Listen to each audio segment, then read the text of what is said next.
Hello बच्चों, मैं दीपू सिंह आज अपने YouTube channel Deepu Singh lectures में 2025 रसायन विज्ञान का बोर्ड एग्जाम का पेपर 347 जीई कोड का प्रश्न पत्र हल कराने जा रहा हूं पूरा। और मैं बोर्ड एग्जाम को 2026 के बोर्ड एग्जाम को दृष्टिगत रखते हुए मैं इस प्रश्न पत्र को हल करा रहा हूं। और जो बच्चे परेशान हैं, इधर-उधर ढूंढ रहे हैं चैनलों में मॉडल पेपर, तो मैं पूरा विधिवत तरीके से मॉडल पेपर को हल कराऊंगा। और दिन प्रतिदिन रसायन विज्ञान और भौतिक विज्ञान के मॉडल पेपर इस चैनल पर आते रहेंगे और आप लोग बोर्ड एग्जाम की तैयारी आसानी से करके अच्छे अंक प्राप्त कर पाएंगे। तो जैसा कि बच्चों आप जानते हैं कि आपका पेपर 3 घंटे 15 मिनट का होता है। तो 3 घंटे 15 मिनट के समय में जब आप बोर्ड एग्ज़ाम देने जाते हैं, तो समय पता नहीं कितनी समय निकल जाता है, समय पता नहीं चल पाता। इसलिए हमको अपने तैयारी को ये भी बना के रखना है कि पेपर जल्द से जल्द करने का प्रयास करें, ताकि रिवीजन अच्छा रहेगा तो जल्दी से प्रश्न आप कर पाएंगे। तो जैसे सभी प्रश्न करने अनुसार ही इंट्रोडक्शन आप पढ़ ही सकते हैं और कोई इसमें दिक्कत नहीं है। अब बच्चों देखिए, आगे चलते हैं। आपका जो पहला प्रश्न है आपका कि सोडियम क्लोराइड क्रिस्टल में Na+ आयन की समन्वय संख्या होती है। समन्वय संख्या को इंग्लिश में हम कोऑर्डिनेशन नंबर भी कहते हैं। तो Na+ का जो ऑक्सीकरण संख्या होती है, साल्व भी इसमें 6 होती है। जैसे आप लोग देखो, पूरा पेपर हल भी कर दिया हूँ और हल पेपर भी है आपका पूरा, कोई दिक्कत नहीं। तो इसमें कौन सा समन्वय संख्या कौन सी होती है? 6 होती है। ये आप लोगों को याद रखना पड़ेगा, ठीक है। अब दूसरा मतलब पहला का खा नंबर देखेंगे। पहला का खा क्वेश्चन है आपका H3PO4 के 1 मोल बिलियन की नॉर्मलता है।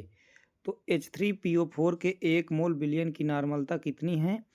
0.5। मतलब इसमें ये वाला H3PO4 की नॉर्मलता है, ये 0.5 N है।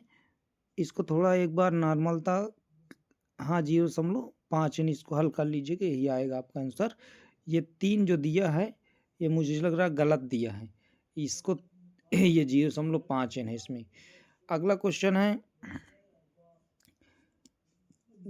5 लीटर 2 मोल NaOH बिलियन बनाने के लिए आवश्यक सोडियम हाइड्रोक्साइड NaOH के मोलों की संख्या है। तो इसमें देखो, मोलों की संख्या, मोल बराबर सूत्र होता है, मोल बराबर जो सूत्र होता है वो होता है भार बटे अणुभार। भार बटे अणुभार मतलब भार बटे अणुभार मतलब वेट बाई मॉलिक्यूलर W/m। मोल को किससे प्रदर्शित करते हैं? N से। इस फार्मूले को ध्यान देना। तो क्या कहा है? 5 लीटर 2 मोल NaOH बिलियन बनाने के लिए आवश्यक NaOH के मोलों की संख्या है। तो कितनी है NaOH मोलों की संख्या? इसमें देखो दिया ऑप्शन भी दिया है। ऑप्शन दिया है इसमें 10, 1, 5, 2.5। तो इसमें कौन सा सही? ए नंबर 10, ठीक है। अगला क्वेश्चन क्या है बच्चों आपका? अगला क्वेश्चन है 4 धातुओं ABC तथा D के मानक ऑक्सीकरण विभव क्रमशः +1.5 वोल्ट, ऑक्सीकरण विभव +1.5 वोल्ट, -2.0 वोल्ट, +0.84 वोल्ट तथा -0.36 वोल्ट इन धातुओं की क्रियाशीलता का बढ़ता क्रम है। इन धातुओं की क्रियाशीलता का बढ़ता क्रम। देखिए एक चीज़ जान लीजिए, ऑक्सीकरण जो होता है, ऑक्सीकरण विभव को ईओ ऑक्स से प्रदर्शित करते हैं और अपचयन विभव को ई रिडक्शन मतलब ई रेड से प्रदर्शित करते हैं, ई रेड। तो इन चीज़ों प्रतीक हैं, इनको ध्यान रखना। तो ई ऑक्स इतना दिया है ऑक्सीकरण विभव, फिर इतना दिया है, फिर इतना दिया है, इतना दिया है। क्रियाशीलता का बढ़ता क्रम है, तो क्रियाशीलता का बढ़ता क्रम जो होगा यहाँ सी ऑप्शन सही होगा। इसको विधिवत तरीके से हल कीजिएगा तो आराम से सी आंसर आएगा इसका। ये ऑब्जेक्टिव क्वेश्चन है, इसको हल कर लीजिएगा। ठीक है, आगे आगे देखते हैं। देखिए अगला क्वेश्चन है आपका अंगा नंबर क्वेश्चन है प्रथम कोटि की अभिक्रिया के लिए वेग स्थिरांक और अर्ध आयु काल में संबंध है। प्रथम कोटि अभिक्रिया, देखिए एक चीज और जान लीजिए। प्रथम कोटि देखिए, एक आपकी शून्य कोटि की अभिक्रिया होगी, एक आपकी प्रथम कोटि की अभिक्रिया होगी, एक आपकी द्वितीय कोटि की अभिक्रिया होगी। इन सब चीज़ों को आपको तैयार कर लेना, इनकी डेरिवेशन भी तैयार कर लीजिए। एग्जाम में 100% कोई एक डेरिवेशन जरूर पूछता है, इसलिए इनको तैयार करके रखिएगा। तो क्या कहा, प्रथम कोटि अभिक्रिया के लिए वेग स्थिरांक और अर्ध आयु काल में संबंध क्या है, तो इस संबंध को बताना है हमको। ए नंबर टी हाफ, यहाँ पर हाफ है, टी हाफ 0.693 बटे के बराबर टी हाफ 0.693, टी हाफ बराबर के अपान 0.693। तो प्रथम कोटि की अभिक्रिया के लिए टी हाफ अर्ध आयु काल ये होगा। ए नंबर आपका सही है बच्चों। ठीक है, आगे बढ़ते हैं। अगला क्वेश्चन है आपका, इसमें इनमें से कौन सा धनावेशित साल बनाता है। अब इन चारों में से आप लोगों को प्रयास करना है कि कौन सा ऑप्शन सही होगा। अब एक क्वेश्चन आपके लिए देते हैं, इनमें से कौन सा धनावेशित साल बनाता है। AS2S3 या फिर OH का होल थ्राइज, स्टार्च और रक्त। इन चारों ऑप्शन में प्रयास करिएगा, जो भी आंसर सही हो कमेंट में हमको बताइएगा। ठीक है बच्चों, अगला क्वेश्चन आते हैं। पहला क्वेश्चन आपके सॉल्व हुए। अब दूसरा क्वेश्चन देखो, दूसरा क्वेश्चन है दूसरा क्वेश्चन है रॉक साल्ट NaCl में Na+ व Cl- की समन्वय संख्या क्या है। तो रॉक साल्ट में Na+ और Cl की समन्वय संख्या 6 होती है। रॉक साल्ट की भी 6 होती है, NaCl में Na+ की 6 होती है और Na+ की 6 होती है और Cl- की भी कितनी होती है, 6 होती है। इनको तैयार कर लीजिएगा आराम से। प्रश्न है, इसका उत्तर भी मैंने विधिवत तरीके से लिखा ताकि आपको इधर उधर ढूंढने की जरूरत ना पड़े और लगातार आप पढ़ते चले जाएं, करते चले जाएं, याद करते चले जाएं। अगला क्वेश्चन देखेंगे बच्चों। अगला क्वेश्चन है मोल प्रभाज से आप क्या समझते हैं। अगला क्वेश्चन है मोल प्रभाज से आप क्या समझते हैं। 2 नंबर का एक क्वेश्चन आएगा। तो देखिए, या तो इस देखो, या तो मोल प्रभाज कहेगा, ध्यान दीजिए, मोल प्रभाज भी कह सकता है, इसी को मोल अंश भी कहता है, या तो मोल प्रभाज मोल अंश के भी नाम से जानते हैं। और इसको किससे प्रदर्शित करते हैं, एक्स से। XA बराबर होता है Na/Na+ का NB, ये सूत्र होता है इसका। मतलब घटक के मोल और विलयन के कुल मोल, ये फार्मूला याद रखिएगा। तो देखिए इधर मोल अंश को उदाहरण से समझाइए, ये भी प्रश्न पूछ सकता है आपसे, चाहिए प्रश्न पूछिए या पूछिए, ये पूछ सकता है या मोल प्रभाज पूछ सकता है। तो इसका उत्तर है विलयन में उपस्थित किसी पदार्थ के मोल एवं कुल मोलों की संख्या के अनुपात को उस पदार्थ का मोल प्रभाज या मोल अंश कहते हैं। ये उत्तर भी इसका है। अब बच्चों देखिए, अगला सूत्र भी दिया है इसमें।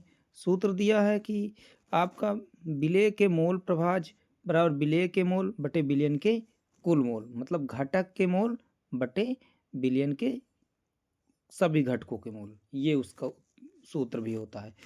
अगला नंबर है प्रतिपरासरण क्या है इसका उपयोग लिखिए। तो प्रतिप्रसारण की देखिए डिफिनीशन लिखिए पूरी, आप लोग इसको तैयार कर लीजिए।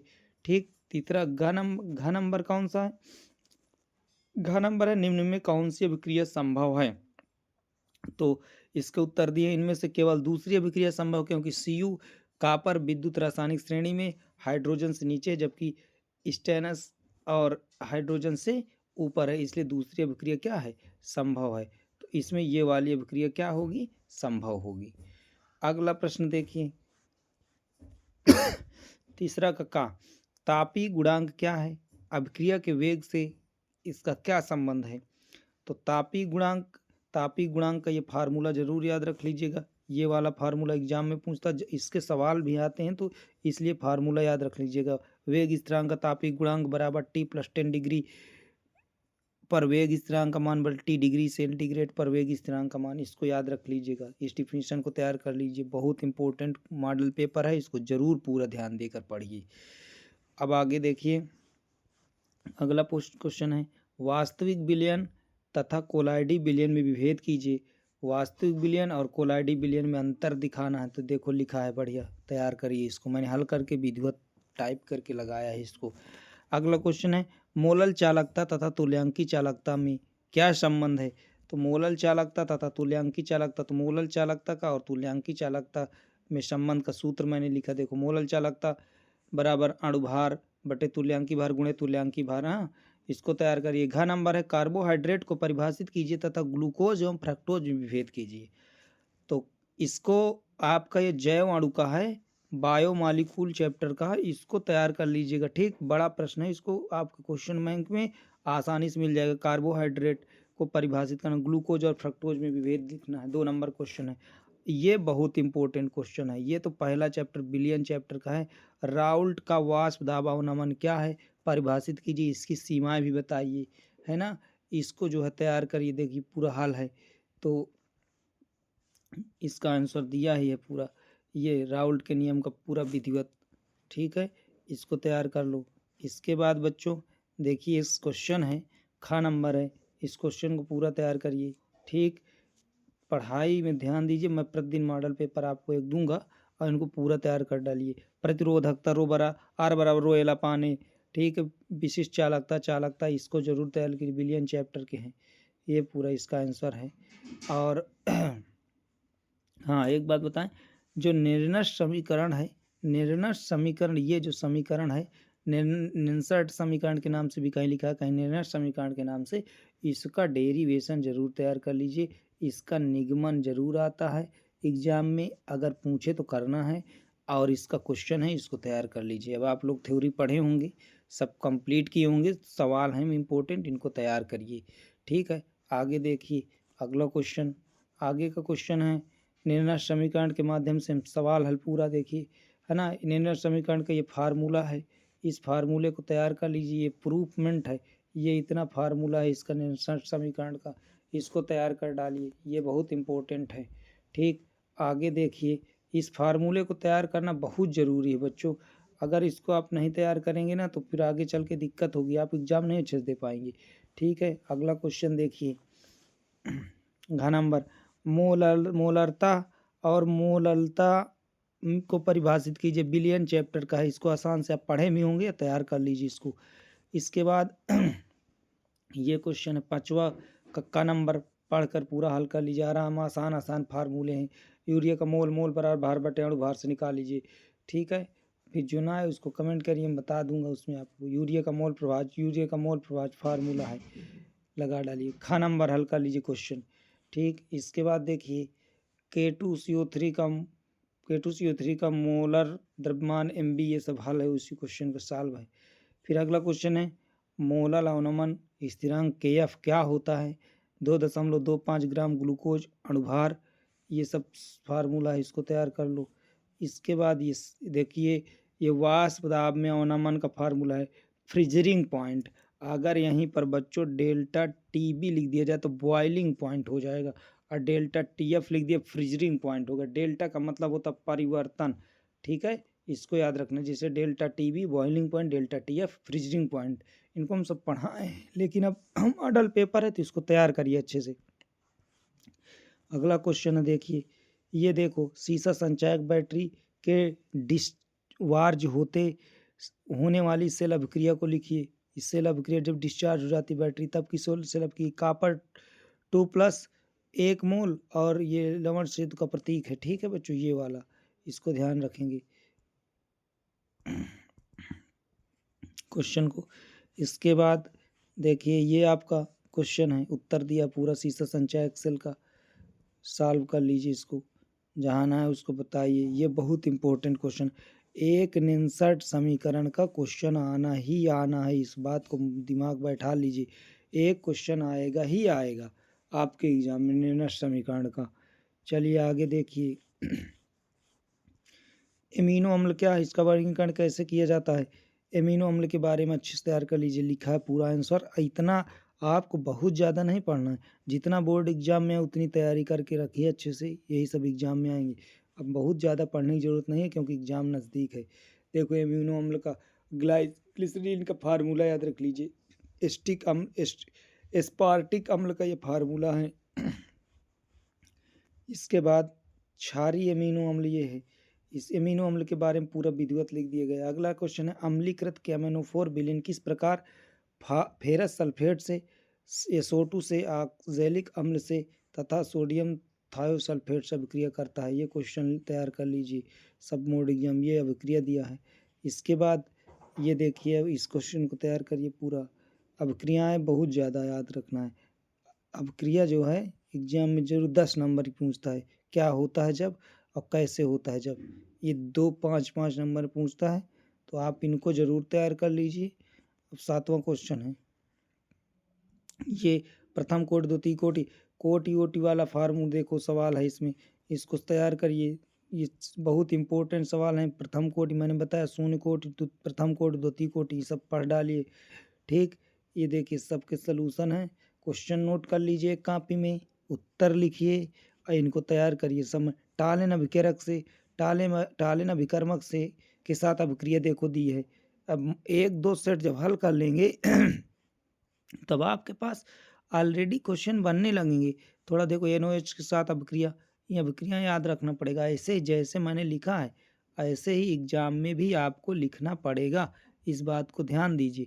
जैसे ही लिखी हैं ये अभिक्रिया, जैसे मैंने लिख दी ये वाली, इसी तरह एग्जाम में भी आपको लिखना पड़ेगा। तो बच्चों, मैंने आपको आज 2025 का एक सेट सॉल्व कराया और इसको बेहतरीन तरीके से आप हल करिए। जहाँ ना आए मुझसे पूछिए, कमेंट करिए। बहुत बहुत धन्यवाद बच्चों, और फिर मिलते हैं अगले मॉडल पेपर पर हम। धन्यवाद बच्चों।